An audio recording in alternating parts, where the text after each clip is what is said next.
Bantay Krimen, babala po sa mga manonood, kailangan po ng patnubay ng inyong mga anak dahil sensitibong balita po ito. Mahigit 69 pesos o 69 million pesos na marijuana plantation winasak sa isang linggong operasyon ng PNP. Tinatayang mahigit 69 million pesos ang halaga ng marijuana na winasak ng Philippine National Police sa Cordillera. Ayon sa ulat, isinagawa ang operasyon mula March 16 hanggang 22, 2026. Samantala, nagsagawa ang pinagsanib na pwersa ng 24 eradication operations sa Benguet.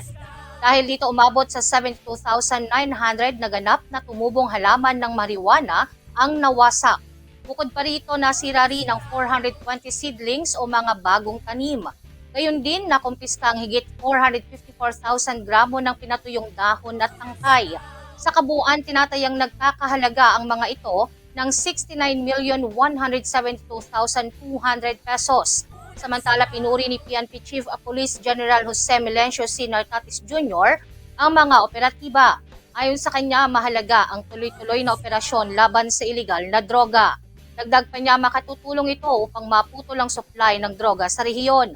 Sa huli, nanawagan ng PNP ng kooperasyon mula sa publiko laban sa iligal na droga.